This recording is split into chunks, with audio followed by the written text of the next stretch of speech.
During World War II, thousands of battles were recorded, documented, and studied. But hidden within those records are events that do not follow any known laws of physics. These are not myths, and they are not stories created after the war. They come directly from radar logs, military reports, eyewitness accounts, and classified documents that were later sealed or removed entirely. Ships that appeared and disappeared within seconds. Entire units swallowed by silence where even sound could not exist. Aircraft that encountered themselves. Moments where time stopped, reversed, or simply vanished without leaving a trace. Individually, each of these incidents could be dismissed as error, stress, or malfunction. But when examined together, they reveal something far more disturbing: a pattern. A pattern suggesting that under the extreme conditions of war, reality itself did not always behave the way it should. Tonight, we are going to uncover 10 World War II anomalies that science still cannot explain. Not theories, not speculation, but events that were recorded and then quietly erased. And it begins with a radar contact in the middle of the Atlantic. A signal that appeared, disappeared, and then reappeared somewhere it should never have been. Top 1. The vanishing battleship. In July 1943, during a night operation in the mid-Atlantic, radar operators aboard the HMS Sheffield detected a German warship moving silently across the edge of their sector. At precisely 2:14 a.m., the radar screen displayed a clear and fast-moving contact, dangerously close to the task force. The coordinates were immediately transmitted. A firing solution was calculated. Everything was proceeding as expected. Then, without warning, the contact disappeared. It did not fade. It did not flicker. It was there, and then it was gone. Seconds later, it reappeared, several nautical miles to the north, in a position no vessel could have reached in that amount of time. Before any action could be taken, it vanished again. At first, the crew suspected electronic interference, but the signal behaved differently. It had structure, it was consistent, and for a fraction of a second, it left behind a distorted afterimage on the radar screen before dissolving into static.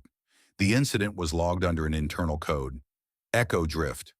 When intelligence officers reviewed the recordings, they confirmed the same conclusion. This was not jamming, not a malfunction, not a false contact. Something had moved, not across the ocean, but across space. Crew testimonies revealed something even more disturbing. Moments before the anomaly, a deep humming sound was felt through the ship's steel hull. Several crew members reported disorientation, a metallic taste in their mouths, and an unusual sensation of pressure. Most striking of all, wristwatches across the ship stopped at exactly 2:14:23. Clocks in the radar room froze at the same second. 4 minutes later, without any adjustment, they resumed ticking as if nothing had happened. There were no power failures, no electrical faults, no magnetic disturbances recorded by any instrument on board. The timing aligned perfectly with the final radar contact. The British Ministry of Defense acted immediately. Logs were sealed. Radar tapes were marked incomplete. Personnel involved were reassigned under strict orders of silence. The event was never mentioned in any official wartime record. Years later, a document briefly surfaced describing the incident as nonlinear displacement inconsistent with conventional propulsion or stealth. No German ship was ever confirmed in that area. And yet, multiple radar stations, independent observers, and trained personnel all recorded the same event. This was not invisibility. It was not a mirage. It was the sudden appearance and reappearance of a physical object in locations it should not have been able to reach. If the records are accurate, then for a brief moment, the laws of physics did not apply. And whatever crossed the Atlantic that night did not do so by sailing. Top 2, the silent fog. If the Atlantic incident suggested that space itself could shift, what happened next on land would challenge something even deeper: perception, sound, and time.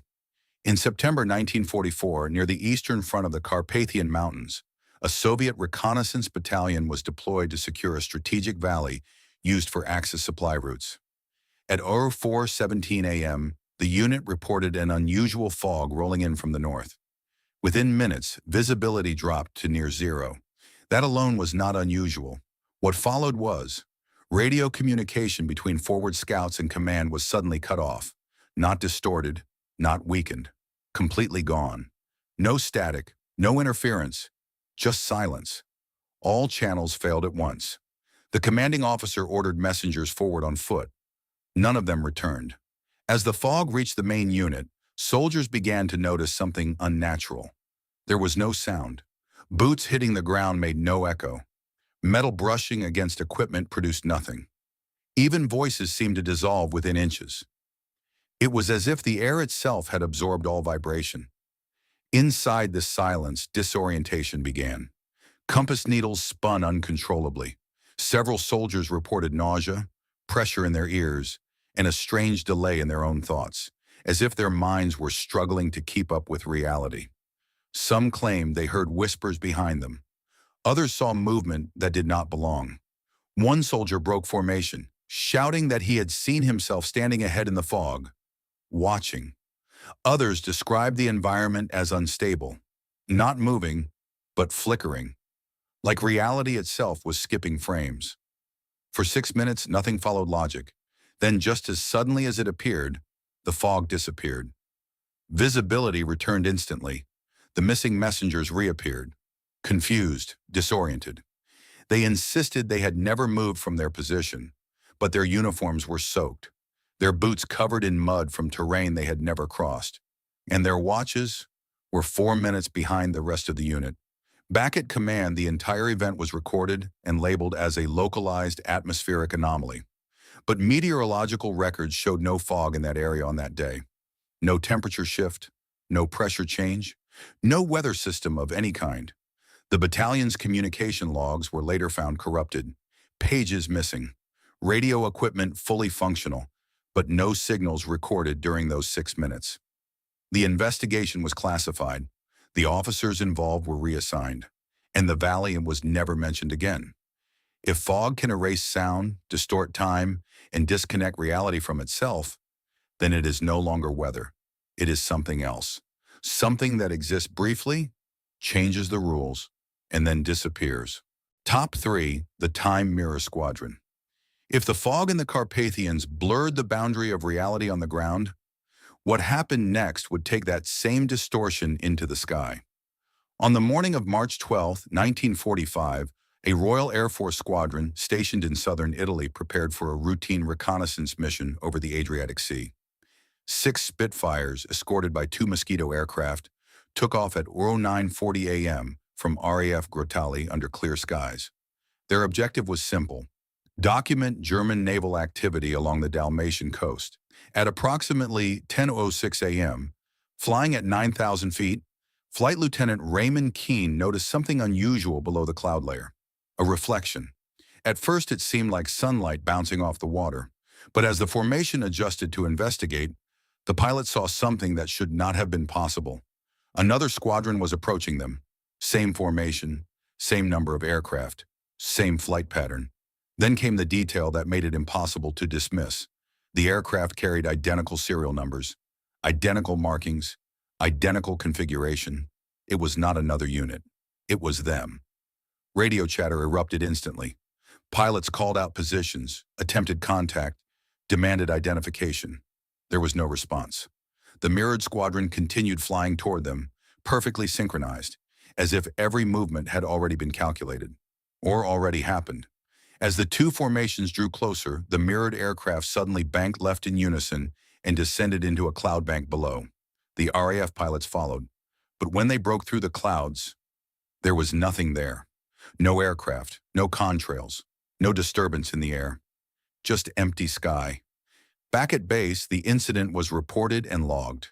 Initial explanations pointed to optical illusion or oxygen-related hallucination, but every pilot had been cleared before flight. None showed signs of hypoxia, and then something even more unsettling emerged. Aerial reconnaissance film from the mission contained a single blurred frame. In that frame, a formation of aircraft could be seen crossing their path from the opposite direction. Timestamp: 10:07 a.m., labeled Unidentified Shadow Formation. 2 weeks later, the same squadron was sent on a delayed mission over the same region. At exactly 10:07 a.m., they encountered poor visibility and adjusted course. They banked left into a cloud formation, following the exact maneuver recorded in the previous incident.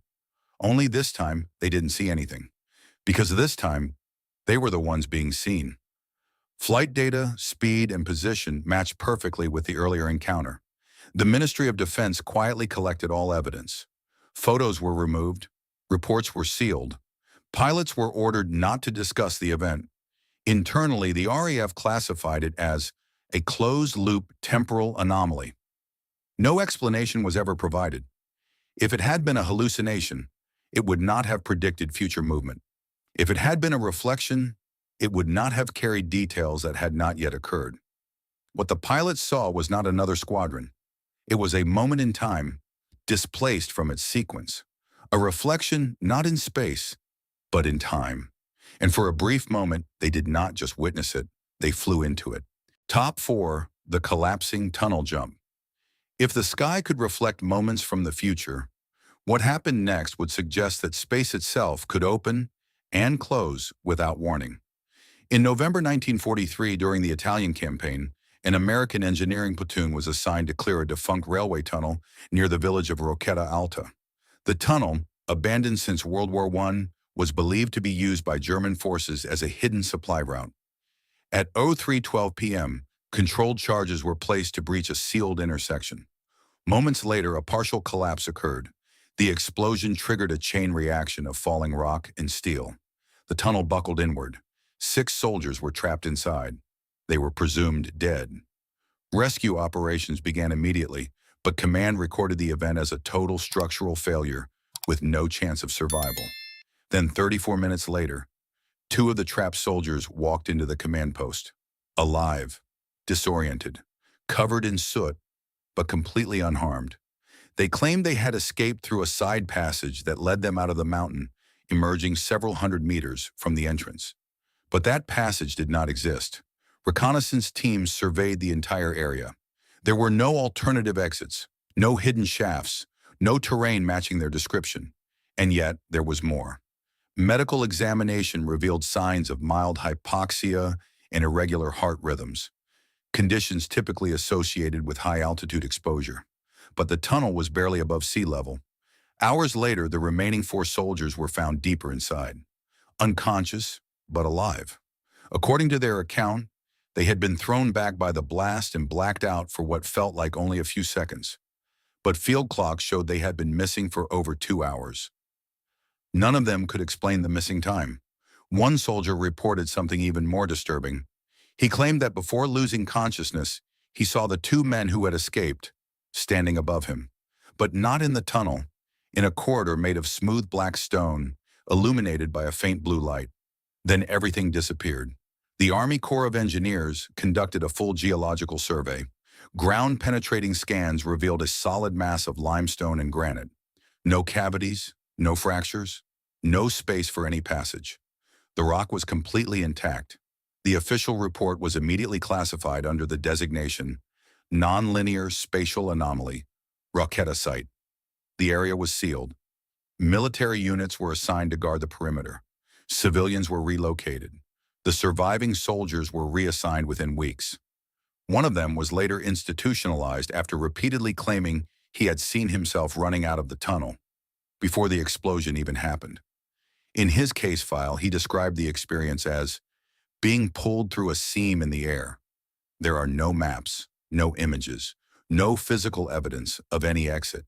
And yet, 6 men entered a sealed collapse and returned from a place that does not exist. They did not dig. They did not climb.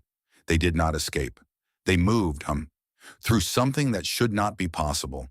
If the Rocchetta incident is real, then under extreme conditions, space itself may not be fixed. It may bend, open, and for a brief moment, offer a path where none should exist.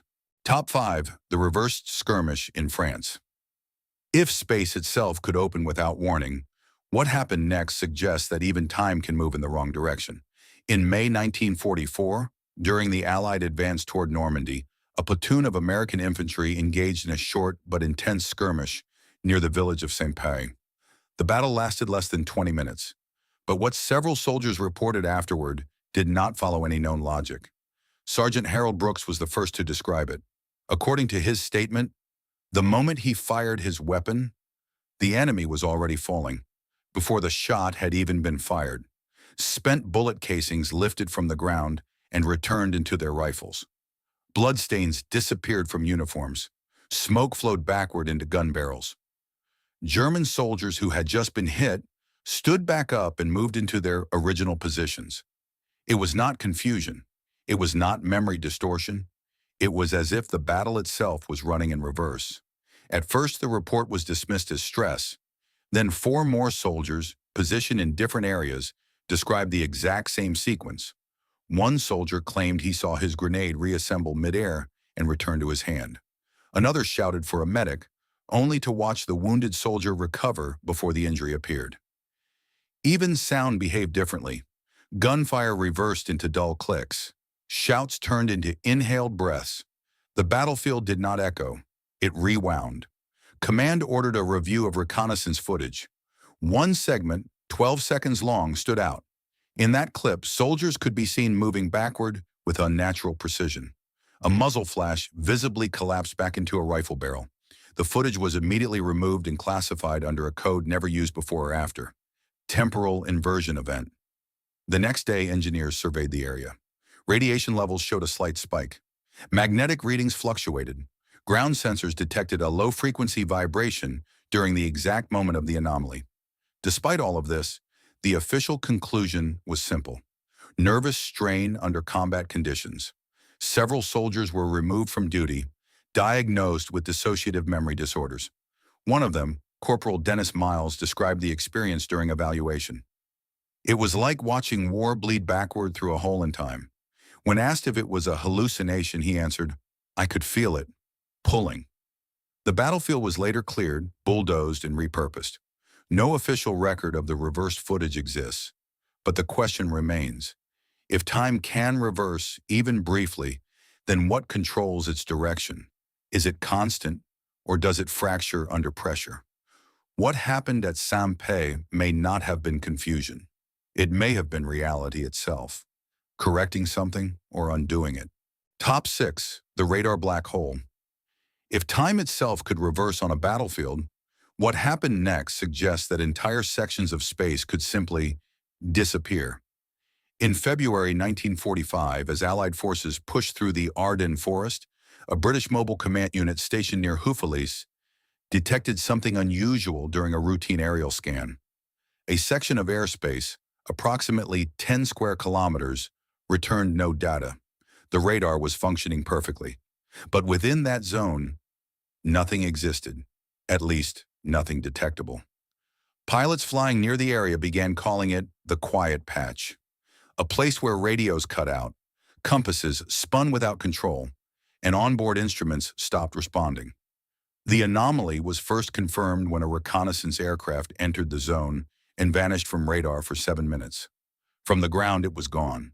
But from inside the cockpit, nothing had changed. The pilot reported stable flight, normal altitude, no turbulence, no system failure. Yet when he returned, his onboard clock showed a time difference of 9 minutes compared to the control tower. The second aircraft sent to investigate made things worse. As it crossed into the zone, observers watched its radar signal distort, stretching into geometric shapes before disappearing completely. The pilot continued speaking over the radio, calm, unaware. His voice never cut out. To him, everything was normal. To everyone else, he did not exist. When the aircraft exited the zone, all systems returned instantly. No damage, no malfunction. But recordings later confirmed something impossible. His voice had continued transmitting, even while his signal was gone. Military technicians inspected every piece of equipment. No faults, no interference, no environmental explanation. The zone did not align with terrain, not with enemy jamming, not with any known atmospheric condition. It was as if detection itself had been turned off. The phenomenon was classified under a code, Null Sector 17. Flight paths were rerouted. Ground operations were halted. Personnel entering the zone reported nosebleeds, dizziness, and temporary blackouts. One soldier claimed he saw himself walking ahead through the trees, wearing a different uniform. Months later, engineers returned to study the site. There was no radiation, no chemical anomaly, no measurable electromagnetic field. And yet the effect remained. Signals dropped, compasses refused to stabilize, watches drifted backward before correcting themselves. Photographs taken inside the zone came back distorted. Some showed faint outlines of objects that had not been present when the image was taken.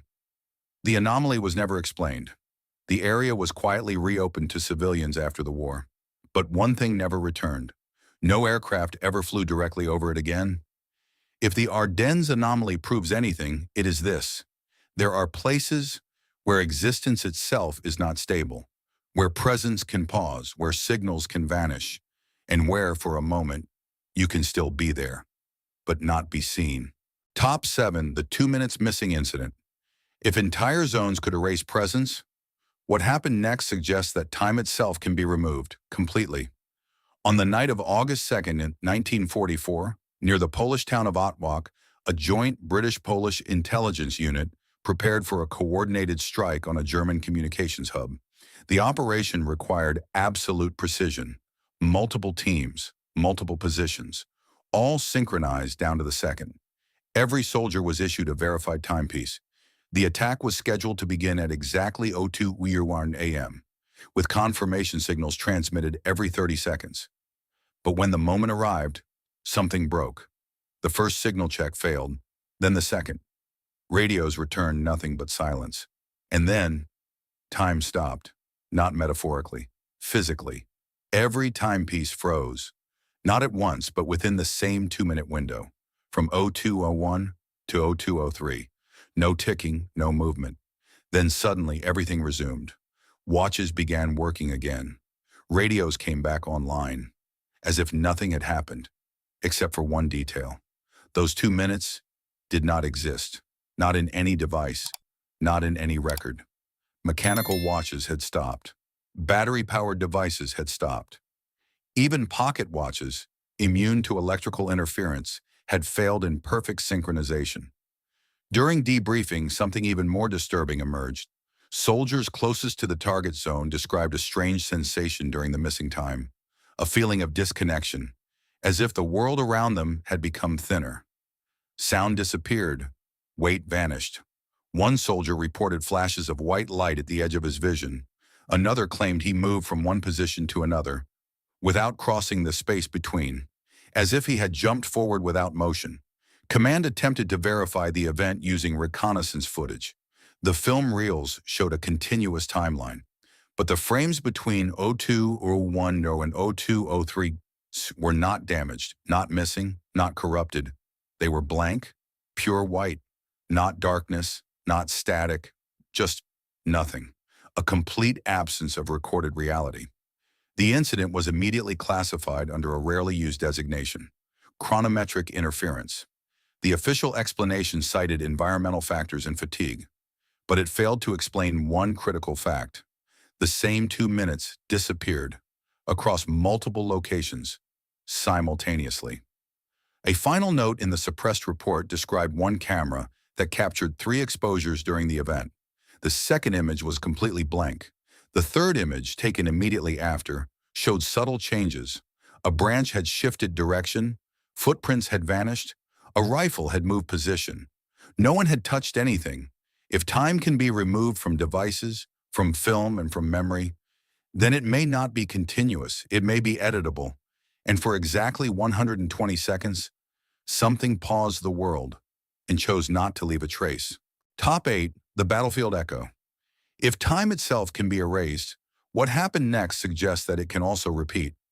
In January 1945, near the ruins of a French village recently retaken from German forces, the American 94th Infantry Division engaged in a short but intense firefight. The battle ended quickly. The enemy retreated. The area was secured. And then they heard it again. From the nearby forest came the unmistakable sound of combat. Gunfire, shouting, boots striking the ground, the metallic crack of bullets ricocheting. It was identical to the battle they had just fought. Not similar, exact. Same rhythm, same sequence, same intensity. At first, commanders assumed it was an echo. sound bouncing across terrain. But something was wrong. The delay was too long, the direction was inconsistent, and the detail was too precise. This was not sound reflecting, it was sound replaying, a full reproduction of the event, after it had already ended. Units were sent into the forest. They found nothing. No enemy, no movement, no bodies, no weapons, only silence. Then it happened again. Later that day, faint but recognizable. Some soldiers claimed they could hear their own voices, commands they had shouted earlier, repeated back to them. One described it as, standing beside your own ghost. Another reported that a canteen he had dropped during the actual firefight tipped over again, without anyone touching it. Communications officers reviewing radio logs found something equally disturbing. At the exact moment the second battle was heard, signal strength spiked, but no messages were transmitted, no signals received. The channel was active, but empty. It was labeled Phantom Carrier Wave. Engineers attempted to record the phenomenon. Most equipment failed, but one tape captured a few seconds of sound, footsteps, distant gunfire, and a voice, speaking in reverse. The site was eventually cleared and removed from operational maps. Official reports attributed the event to environmental acoustics and psychological stress, but the data did not support that conclusion. Local villagers later gave the area a name, La Vallée du Boule, the Double Valley, a place where events happened twice, once in reality and once again. If war leaves an imprint on the world, then perhaps some places do not forget, not metaphorically, not emotionally, but physically, as if reality itself records what happens and under certain conditions, plays it back. Top 9, the frozen moment. If reality can replay events, what happened next suggests it can also stop completely. In December 1944, during the final phase of the Battle of the Bulge, a German infantry unit positioned near the village of Elsenborn prepared for an incoming Allied assault. The forest was quiet. Heavy snow fell through the trees. At exactly 06:41 a.m., as distant artillery began to echo across the valley, everything stopped. Not slowed, not distorted. Stopped. One corporal, Hans Keller, later described the moment as a wave of stillness passing through the world. Snowflakes froze mid-air. Wind disappeared instantly. A mortar shell, already in flight, hung motionless above the trench. There was no sound, no movement, no breath. Every soldier experienced it, but not the same way. Some believed it lasted only a second. Others insisted it stretched into minutes. One soldier watched a drop of water on his glove remain perfectly suspended before evaporating when time resumed.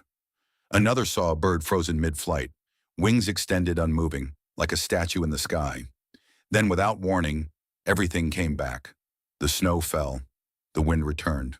The mortar shell crashed into the ground. But something was wrong. Every mechanical watch in the unit had stopped at the exact same second. 06:41 Catherine. They remained frozen for 5 minutes, then restarted on their own, showing the correct time. Compasses spun uncontrollably. Radio equipment failed for hours. The incident was recorded and buried in military archives under the name Der Moment der Stille, the moment of silence. Years later, fragments of the report were recovered, classified under spatiotemporal inconsistencies. Even Allied troops who later passed through the same forest reported unease. A tank crew described their vehicle shutting down for several minutes with no mechanical fault. A scout unit transmitted a radio message that arrived 15 minutes earlier than the previous one, as if it had been sent backward in time. There is no known explanation for time stopping. Even briefly, it violates every principle of physics, and yet dozens of soldiers described the same moment, the same stillness, the same silence. They did not imagine it, they experienced it. If the Elsenborn incident is real, then time is not a constant flow. It can pause, break, or fail. And for those few seconds in that frozen forest, the world did not exist as it should. It did not move. It did not change. It simply stopped. Top 10, the disappearing orders. If time can stop, what happened next suggests that even information itself can vanish. In April 1945, as Allied forces advanced toward Berlin, an American intelligence unit near Magdeburg prepared for a coordinated urban operation. The mission required precision, 3 divisions, 3 entry points, all synchronized through a set of encrypted orders transmitted from headquarters the night before.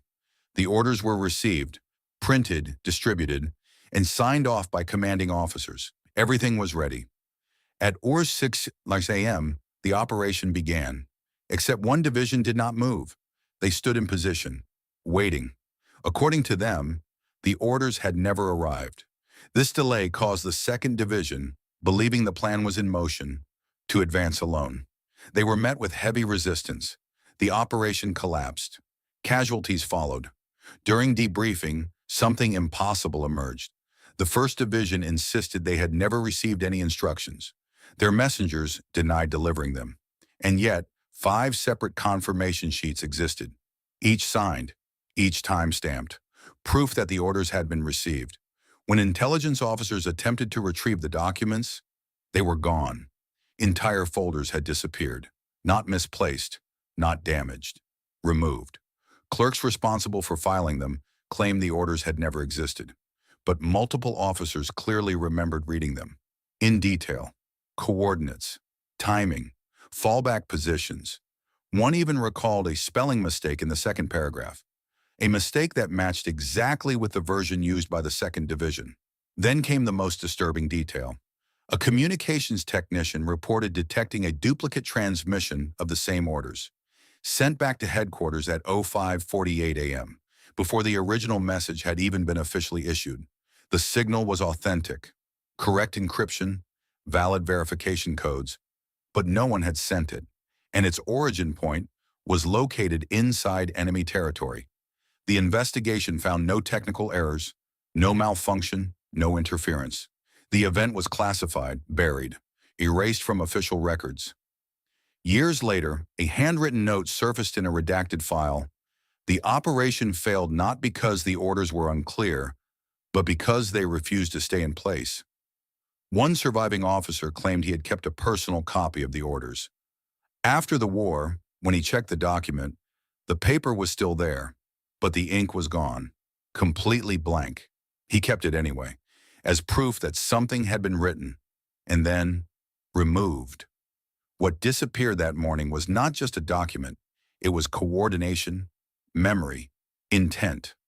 If information can erase itself across multiple systems, across paper, radio, and human memory, then knowledge itself may not be stable. It may not be permanent, and in Magdeburg, for a brief moment, orders did not fail. They vanished. The 10 anomalies you've just seen are not stories built from imagination. They are documented events, drawn from military logs, eyewitness accounts, declassified reports, and fragments that were never meant to be public. Individually, each one could be dismissed as stress, as error, as malfunction, but together they form a pattern that does not point to chaos, but to something far more unsettling. Structure, across different battlefields, different countries, and different moments in the war, the same types of events appear again and again. Time stopping, time reversing, space shifting, objects appearing where they should not be, information disappearing without cause, and in every case, the response was the same. Not investigation, but suppression. Logs were sealed, reports were classified, witnesses were reassigned. Some never spoke again. Because what these events suggest is not just a flaw in technology, but a flaw in reality itself. What if war does more than destroy nations? What if, under extreme pressure, mass movement, energy, fear, and destruction, it exposes weaknesses in the structure of existence? Moments where time fractures, where space disconnects, where cause and effect no longer follow order. If that is true, then these anomalies are not accidents. They are glimpses into something we do not fully understand, something that only appears when the world is pushed to its limit. And perhaps the most disturbing part is this: these events were not studied, they were hidden. Not because they were insignificant, but because they were too significant, because they raised questions no one was ready to answer. What is time when if it can stop? What is space if it can shift? What is reality if it can erase itself? The real mystery is no longer whether these events happened. The real mystery is how many more happened and were never recorded at all.